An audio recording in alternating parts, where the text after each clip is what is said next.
Our next speaker, Jack Kornfield, is really kind of a legend around here. He is always so incredibly generous with his time and his thoughts at Dreamforce. I have had the pleasure of being able to partner with him as we've brought him inside of Salesforce to work with our employees as well. He's a pretty extraordinary person, and he is really attributed as being one of the leaders in bringing Buddhist mindful practices to the West. He has co-founded the Insight Meditation Society, as well as Spirit Rock Center, which is just a little bit north of here for you locals. Yeah, shout out for the Spirit Rock. So Jack has authored countless works on how to lead a more meaningful and peaceful and happy life. His latest book is entitled No Time Like the Present, Finding Freedom, Love, and Joy Right Where You Are. One of my personal favorite Jack quotes is, "You can't stop the waves, but you can learn how to surf." So our own personal surf instructor today, Jack Kornfield. Thank you. Thank you,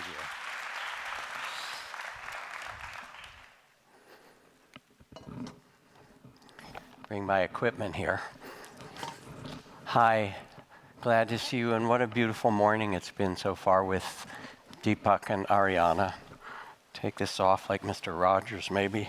If you haven't seen that movie, it's really quite wonderful.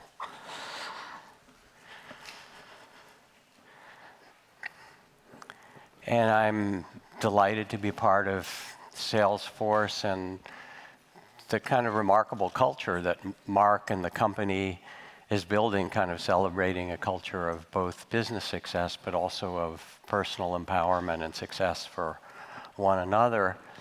And today what I'd like to do is to offer 3 practices that have helped me at the time of the death of my twin brother, which was about 1.5 years ago, going through a difficult divorce, raising teenager, the kind of things that we have to do in our lives. And I was asked, even as I prepared for the day, to think about this as what nourishes us personally. And you all know, because you've heard from Deepak and Arianna and so forth, the power of mindfulness and its capacities to change us. I was just teaching in the UK Parliament, and this is Mindful Nation UK, 185 members of Parliament who are involved in these trainings and practices, sat together with those from the House of Lords and some from the House of Commons. And after we meditated together, people said, this is the best thing that happens to us every week. We practiced together, and then there was a different kind of conversation, more honest, more authentic, more vulnerable than normally happens in the political sphere. And we won't talk about what's happening right now in the political sphere otherwise, which is an exaggeration of how bad it can be. So let's first start with a meditation, a very simple mindfulness practice. And it's again, how many of you have some kind of meditation practice? Raise your hand to know. Probably about half of you. Wonderful. For those of you who do, those of you who don't, will work with this. Mindfulness could be called kind attention or caring attention. And you become nourished by being present. It develops well-being and centeredness, all the kinds of things Arianna was talking about. And even in short periods, in 5 minutes, in 3 minutes, in 10 minutes, it can make a difference. To support what Arianna was just talking about, our great scientist and sage Albert Einstein said that if you can drive safely while kissing a girl, you're simply not giving the kiss the attention it deserves, right? So in some way, mindfulness is the invitation to be really present where you are. And then a line from James Joyce, who wrote of a character, Mr. Duffy lived a short distance from his body. The first step of mindfulness is actually to bring the body and mind and heart together. So put your feet flat on the floor. Allow your body to come at ease in some fashion.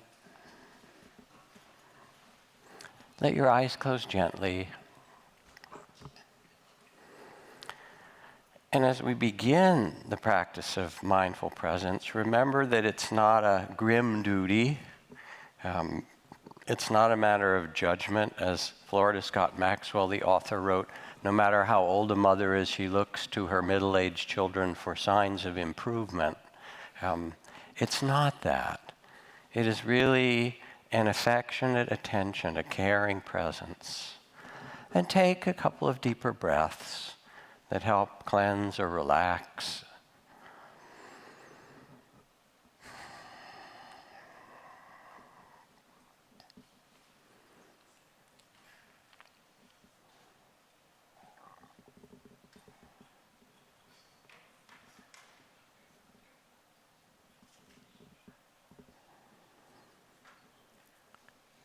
And as you do, now let yourself remember a time of great well-being or happiness in your life, where you felt settled and held, maybe sitting in the mountains, or as a child at your grandparents', your grandmother's side, or sometime that was some of the safest, most contented and well that you've been in your life.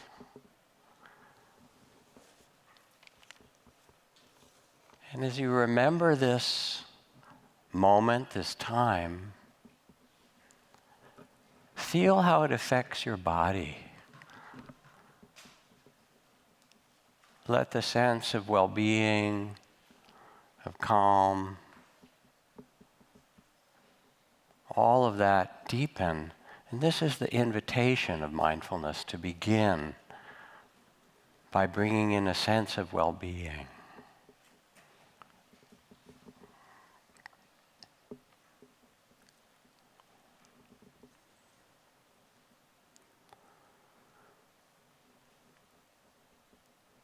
And then as you sit quietly, there will be waves of sounds, these words, thoughts, sensations in the body. Let them rise and fall like waves of the ocean, as Deepak spoke of. And underneath it all, to stay more fully present, feel the rise and fall of your breath, the coolness in your nostrils or throat, or the rise and fall of chest or belly. And if it's helpful, you can put your hand on your belly to feel the belly rise and fall in the palm of your hand.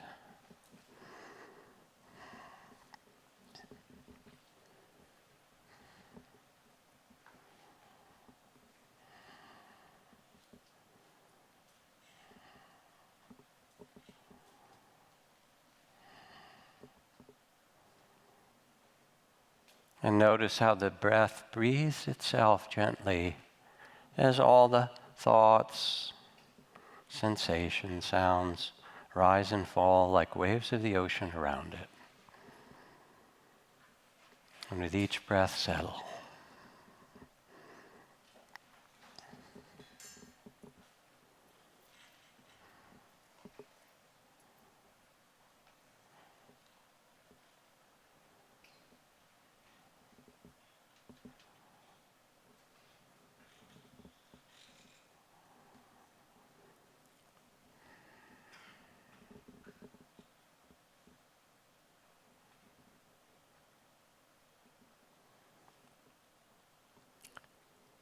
Now with this presence of breath and the image of well-being, allow a deeper listening. Let yourself be aware of the tensions, the worries, the unfinished business of the heart, the joys and sorrows that you carry.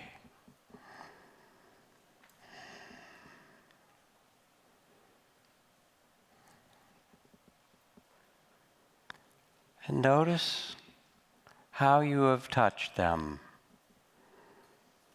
Push them away, try to get rid of them, try to fix them, reacting. And in this moment, bring in the element of compassion.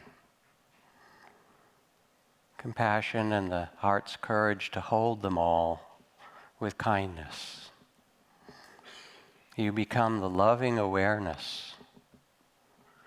And notice what happens as you hold a worry or concern or heartbreak or tension with great compassion.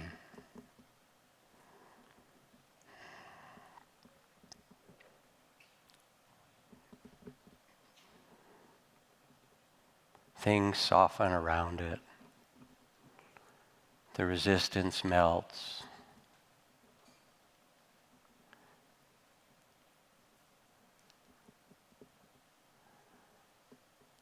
And the difficulties become more workable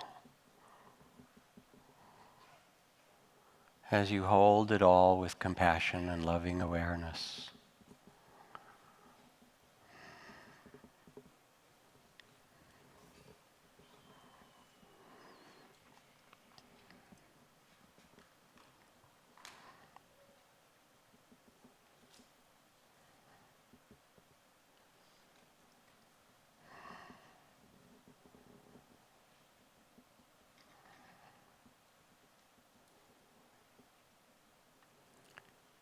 And now with this kind attention, as you are listening deeply, let yourself ask inside a few simple questions.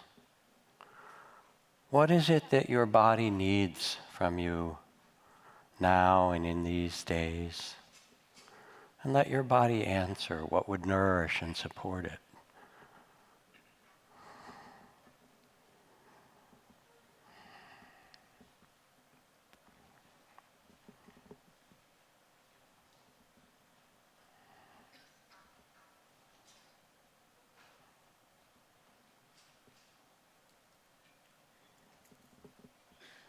Ask yourself what your heart needs. What does your heart need most in your tending and care in these days? And it will answer as well.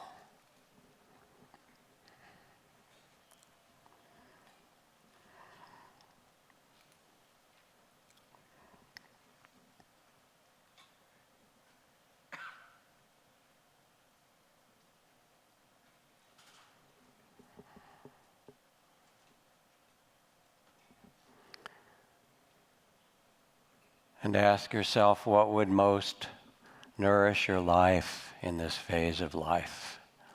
You can know. And listen.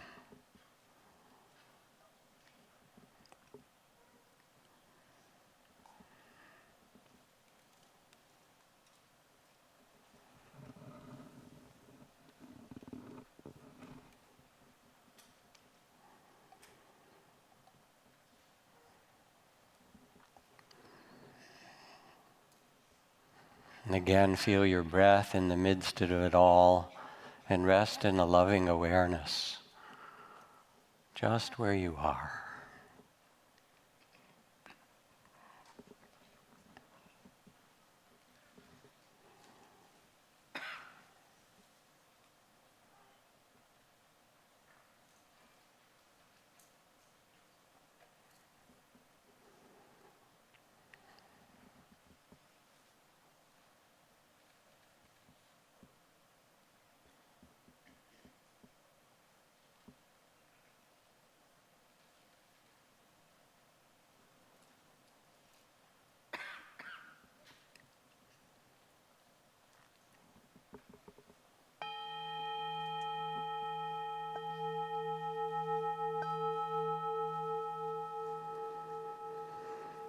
Let your eyes open when you're ready. And what we just did was an invitation to presence, as Deepak started the morning with, or ended his talk. An invitation to become attentive both to the experience of our life, to listen more deeply to the lessons that it has to teach us, and to rest in the space of kind awareness or loving awareness itself. And it doesn't take long. In a few minutes, you can help regulate yourself. In a few minutes, once you're quiet, you can trust that you can listen more deeply and ask these questions. And as you did, just raise your hand if some new understanding came of what your body needs or your heart or your mind needs. Did you learn something in that? Some of you did. I appreciate that. For others, again, you have to understand that there are a lot of forms and kinds of meditation and different times that you'll do it.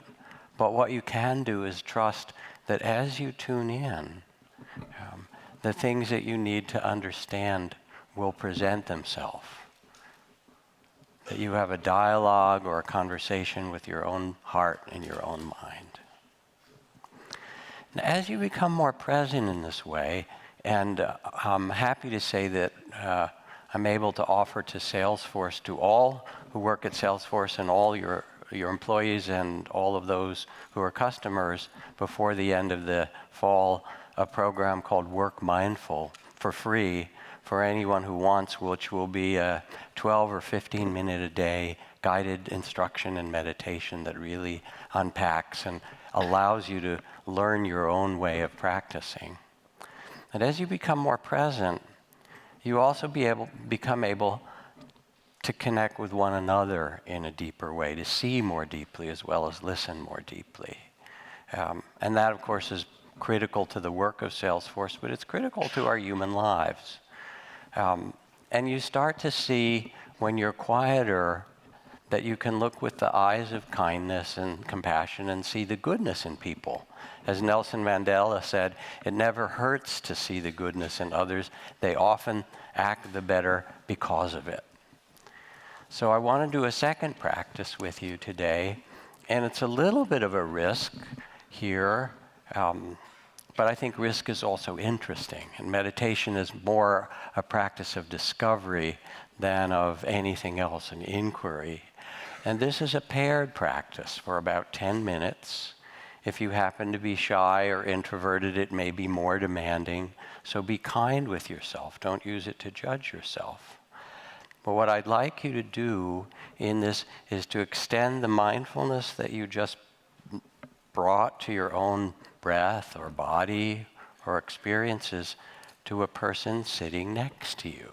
So without any words, find somebody that you can pair with, turn yourself, and if you need to move, just so that you can look at one another for a little while whilst we do this practice. And if there's an odd number in your row, you can turn to the person behind you or get out an aisle.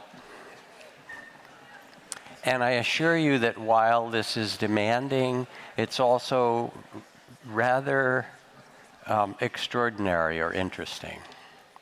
So who doesn't have somebody, raise your hand if you don't have somebody to work with, and stand up and look for another hand that's up around you. Stand up with your hand up. And somebody else stand up. I know you'll see them.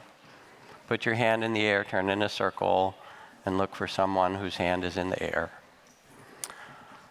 All right, so now as you find your partner, face your partner, and take a breath just to relax a little bit. Maybe close your eyes for a moment to center yourself.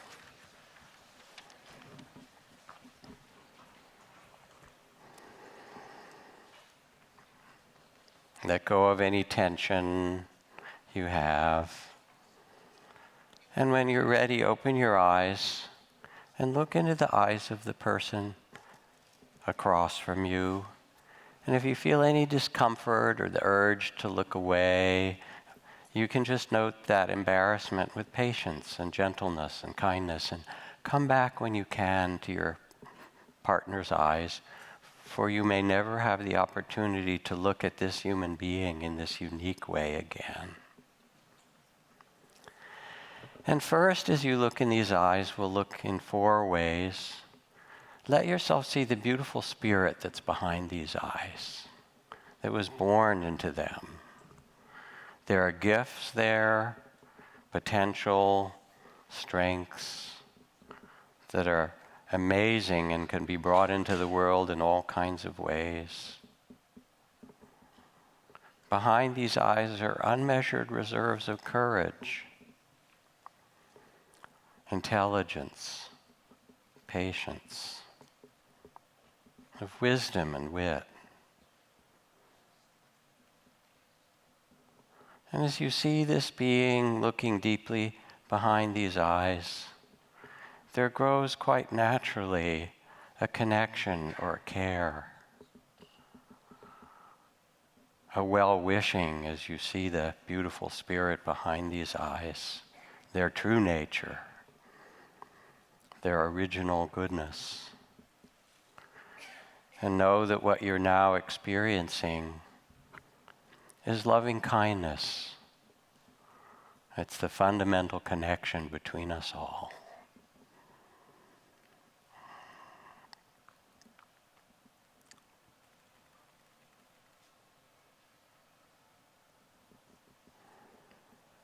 Natural and great. And now as you continue, take a deeper breath and look even more deeply in the second of these 4 ways of seeing. And let yourself become aware behind these eyes of the measure of sorrows, the pain that's there, the accumulated sufferings or struggles in this person's life, as in all human lives, that you could only guess at. Disappointments and losses, loneliness, hurts beyond the telling.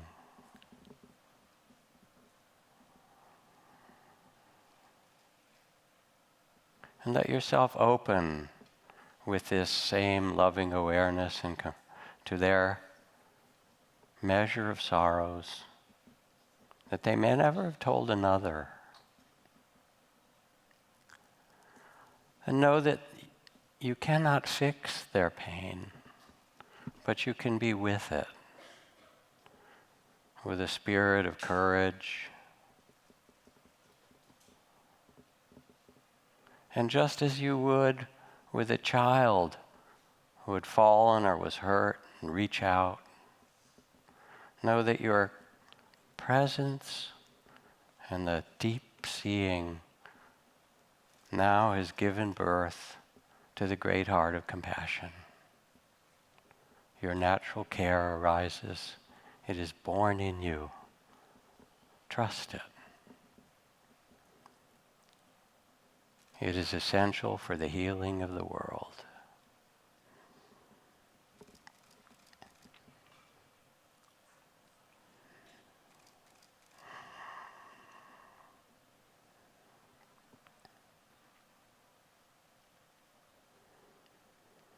And continuing to gaze, take a deep breath now, and look again behind these eyes.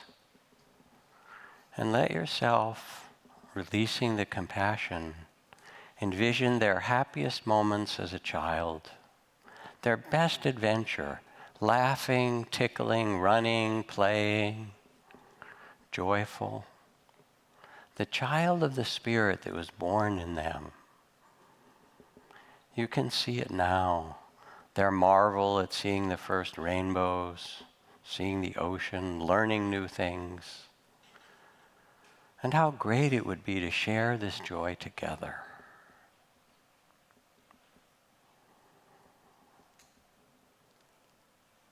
And as you see the child of the Spirit that was born in them, that's still within them, and it resonates in your heart, know that you are now experiencing what is called in Sanskrit mudita, the shared joy in one another's being.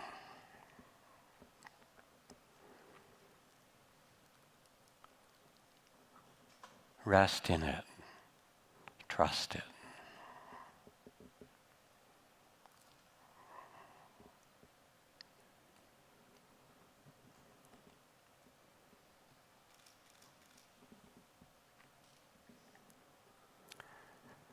And finally, continuing to gaze, take a deep breath And let your awareness drop deep like a stone, as if seeing the face before you, someone who at another time and place was your own son or daughter.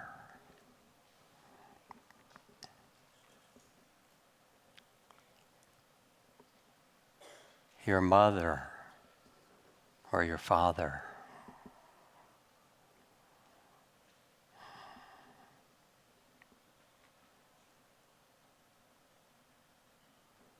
Your student.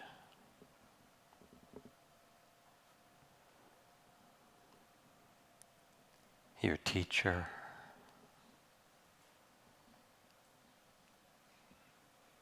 And now you meet on the brink of eternity in this timeless gaze.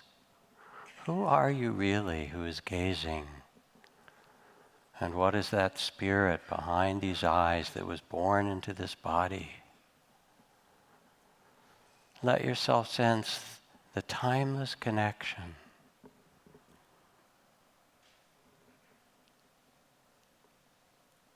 The vast knowing.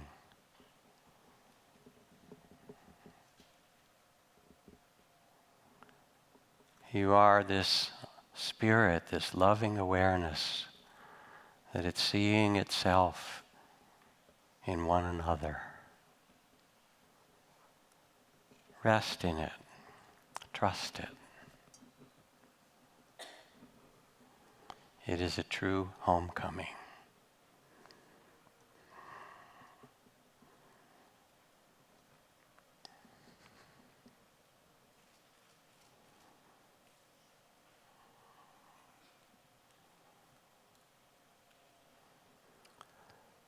And let your eyes close gently for a moment and settle with what you've seen and felt and known. And when you're ready, let them open and just take a minute or so to thank your partner or say anything that seems really important to communicate.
Finish up.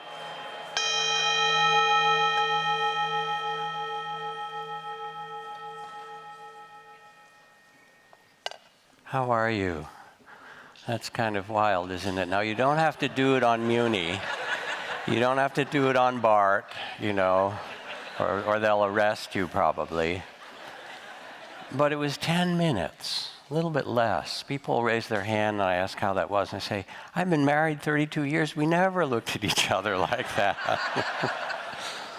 But what you're beginning to sense in the first practice that we did of bringing a loving awareness to breath and to the experiences that are present around the breath is that you can, the neuroscientists call it expanding the window of tolerance, and the ancients called it opening the heart to the joys and the sorrows of the world in a brave and beautiful way, until you become the loving awareness itself that can see that beauty in yourself as they did, and that you can see it in one another.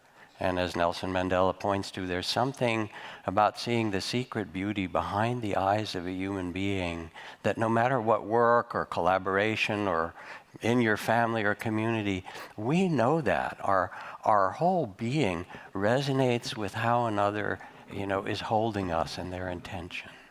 So I'll just leave that with you. I wish we had more time because you could talk to one another more and speak about that. But some way or another, even if it was difficult, there's a lesson in there of what it means to see deeply as well as to listen deeply, and that this is possible for you. And it saves the airfare of going to the Himalayas or some long years in a monastery. We can be present in this same deep way with one another and with life. So now again, I want to be practical with you today. How to apply these beautiful teachings and visions that Deepak laid out, and certainly that Arianna was talking about, in ways that we nourish ourselves. And so I'm giving a taste of these three practices so that you can have a sense of what it means to pay attention with this gift, this capacity of insight and understanding or mindful presence. And one of the best things that you can do, which is kind of tied with what Arianna said, is when you're in a conflict, when you're in difficulty, before you speak, before you send the text or the email or something, before you press send, take a breath. We'll call it the mindful pause. And then ask yourself, what's my best intention? And very often, if you're in a conflict with somebody and you're trying to be right and make your point and so forth, or you're sending something, all of a sudden, if you pause for just a moment and ask, what's my best intention?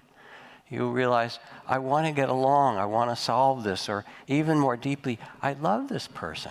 I want to have this work out. And then you reread the text or the email, or you feel what was going to come out of you, and the whole tone of your voice changes, and you change the words a little bit because you realize it has to come from your heart as well. So these are things that can happen in the smallest micro ways of bringing the quality of presence that you just brought to one another by taking a pause and evoking it. And I know I can think about being in conflict with my teenage daughter about what time, when she was a teenager, what time she was going to come home, and all the kind of things one has, and so forth. And we were in this conflict, and she looked at me, she just said, Dad, I think it's time for you to go meditate. That was kind of her, okay, all right, I'll take a breath, I'll ask my best intention, and so forth. It works. So here's the third practice that I believe will also support and nourish you, and particularly help in personal relations, although if it's not a personal circumstance, you can also choose one that is in the society around you or at work.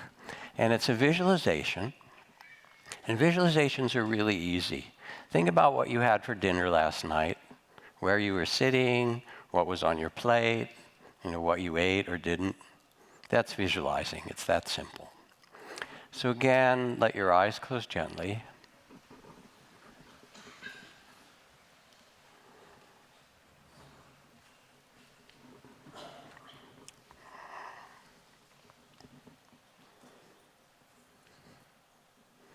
Take a few deep breaths, and again bring the quality of mindfulness or loving awareness, kind awareness, to this breath and body here and now.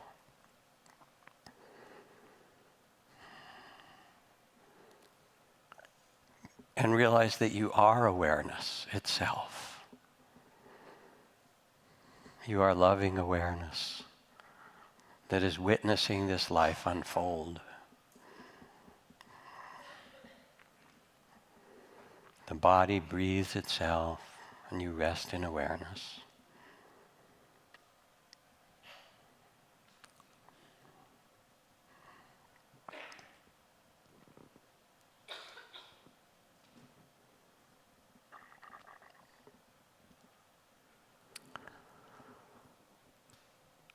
And now as you rest mindfully, let yourself remember or bring to mind a difficult situation in your personal life that involves another person or two, one or more people. And if there isn't one in your personal life, then in some other aspect of your life. And as you remember it, picture yourself back there in the middle of this difficulty with this person or people. What does it feel like when you're in the middle of it? How does your body feel when you're in the throes of this difficulty?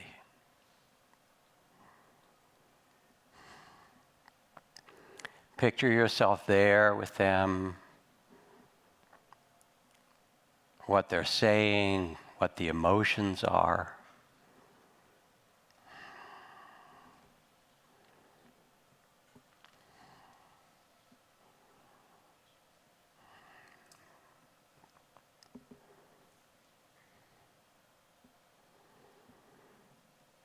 Notice what reactivity you have, how you're reacting to it.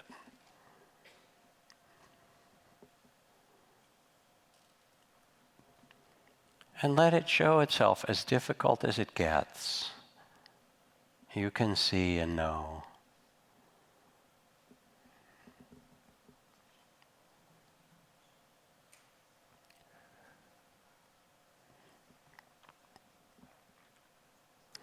And all of a sudden, wherever you are, there's a knock at the door, or the ring of the doorbell, or even if you're outside, you notice that someone's coming, and you say, "Excuse me a moment, excuse me," and you shift away from the people or person you're with in difficulty to see who's coming.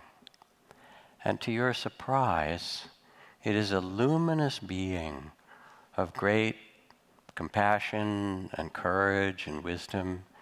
It might be the Buddha or Mother Mary or Gandhi, you know. It might be Mother Teresa, or it might be some other luminous being, Solomon, or some extraordinary being of wisdom and understanding. Let yourself be surprised to see who comes.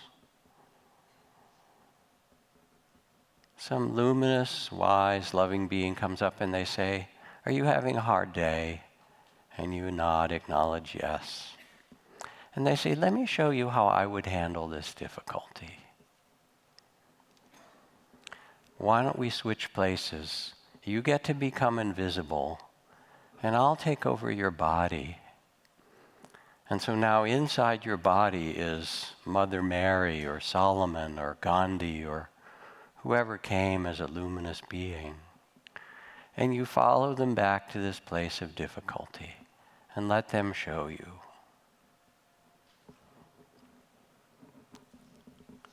And notice how their body feels as they enter the difficulty.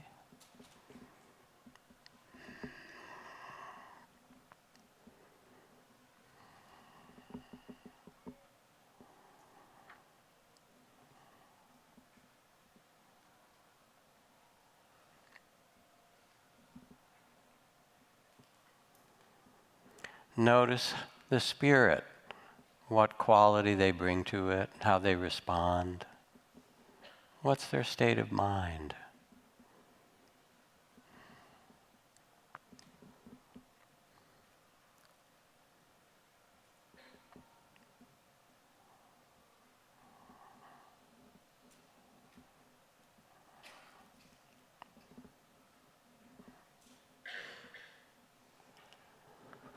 Notice how they listen as they respond, how they engage.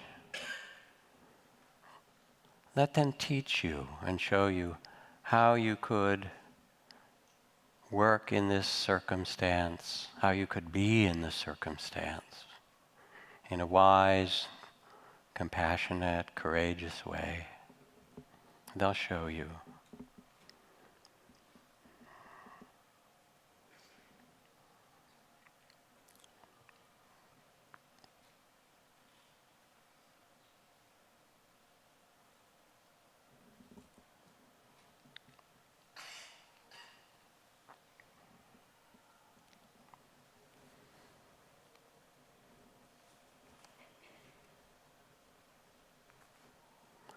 And let them finish up.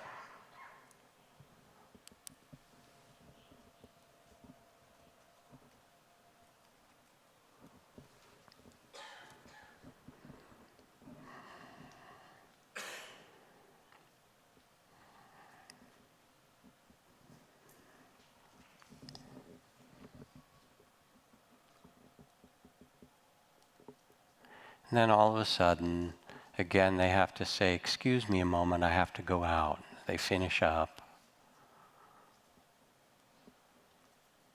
Excuse me a moment. And you follow them back to the place where you met them. And this luminous being gives you back your body. And they stand in front of you. And before they go, they reach under their robes or whatever they're wearing and pull out a gift for you.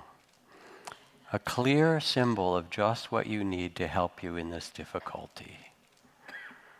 Let yourself receive the gift, picture or imagine, envision, think of any way you can. What is this gift? Just this clear symbol, just what you need to get through this difficulty well. And if it's not clear, hold it up to the light. You can see it or know what it is.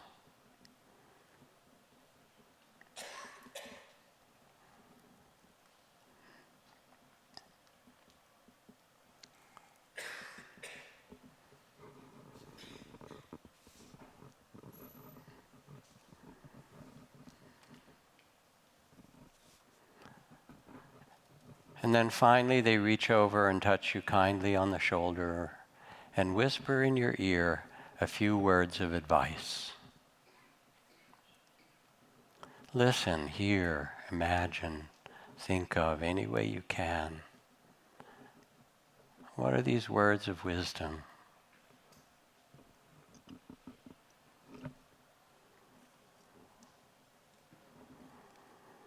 Receive them.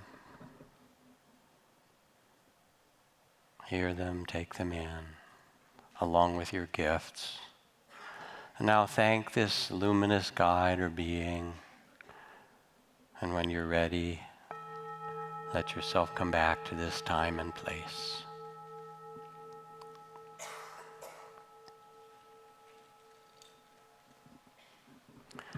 So I have a few questions for you after this. And again, really important to not use meditations to judge yourself. You're already very good at that.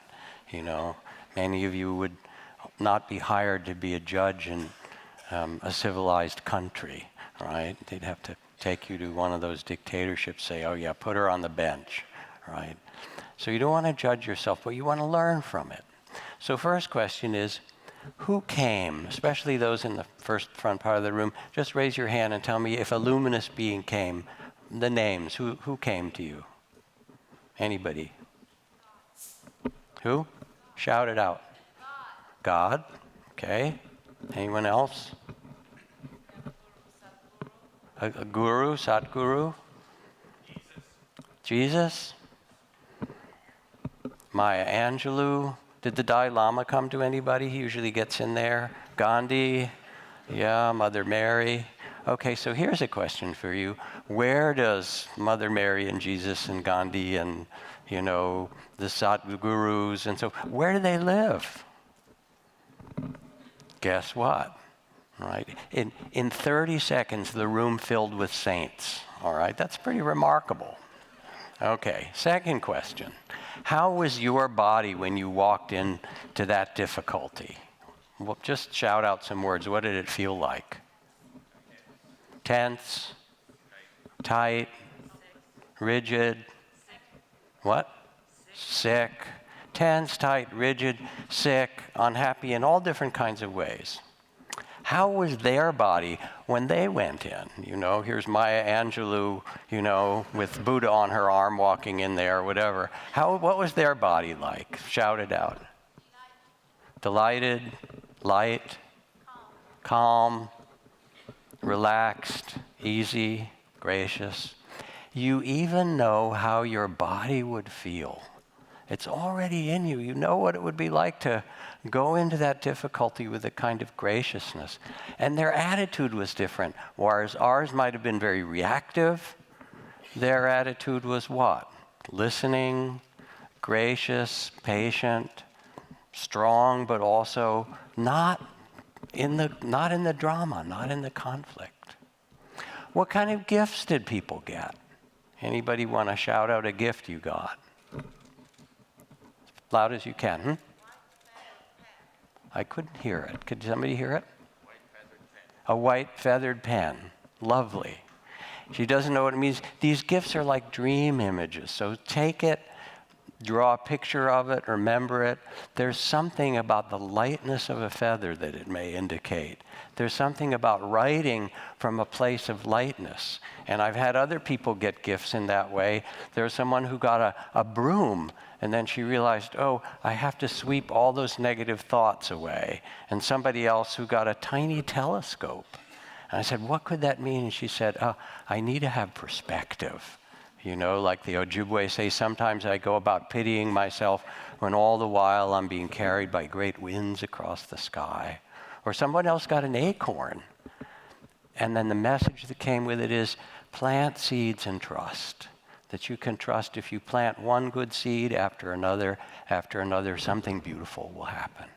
So these symbols are your heart and your wisdom responding to you with the gifts that you need. Then what kinds of advice did anybody have? What did you hear? Listen. And what kind of was, it's a family situation? Work situation. Beautiful, thank you. Another, anyone? Forgive yourself? Forgive yourself, beautiful advice. Another? I couldn't hear it, can somebody hear it? Compassion. Beautiful again. Other kinds of advice has come from the wise beings. Love them, visit them, and don't stay too long, Or, because remember, even Buddha and Jesus had a little trouble with their families. So, there's a reason it's called nuclear family, and you have to be aware of that. Or advice, keep your sense of humor. Was the advice somebody, don't take it quite so personally or so seriously. Have a perspective. And what you learn in this very simple process, the 3 practices that we've been doing, are really invitations or doorways back to your own heart and your own wisdom. How to stay present for your breath and body, to become that witnessing, loving awareness that can take a breath, that can listen to what your body needs or what your heart needs, that can pause in the middle of conflict, take a breath and say, what's my best intention? How to see one another with mindfulness in a really deep way, just as you can listen deeply, how to see each other deeply. And to respect the kind of, I remember Mark on Tuesday talking about the essence of Salesforce, also of caring and seeing the dignity of each person. And we respond to that immediately with that kind of dignity and respect. And then this third practice, where do the luminous beings and the wisdoms, the sages and the saints live? When we take our time, and it was again 10 minutes to listen, we can sense how our body might do it differently, how we would respond in a different way, how we could listen or forgive or open or take things more lightly in some way. And the medicine that we seek is here in our own hearts. All we have to do is have a little bit of time to quiet ourselves, to take a minute of silence, to connect with our own deepest resources. And then you learn more and more to trust yourself. It's not part of our American education. We're all focused outward. I had this great Ivy League education. Nobody taught me this till I went in the Buddhist monastery. I realized I only had half an education. How to deal with emotions, how to deal with conflict, how to deal with my own fears, how to sense what really mattered to me in meaning. But we can do this. And you who are here already understand this. These are tools and practices that you can do that connect you with your own resources and allow you to trust yourself. And remember, as Zen Master Thich Nhat Hanh had to say, when the crowded Vietnamese refugee boats met with storms or pirates, if everyone panicked, all would be lost. But if even one person on the boat remained centered and calm, It was enough. It showed the way for everyone to survive. And we're in this boat together, and we need somebody to remain calm and centered and wise. And guess who that person is? As Miss Piggy would say, moi, you know? It's really in your hands and in your good hearts. And these are the kind of things that we teach all the time, and we're in at the center at Spirit Rock, but there are many places and many ways that you can get the resources of mindfulness training and support for your own inner work, and most of all, to take the time every day to listen to your own heart. Thank you.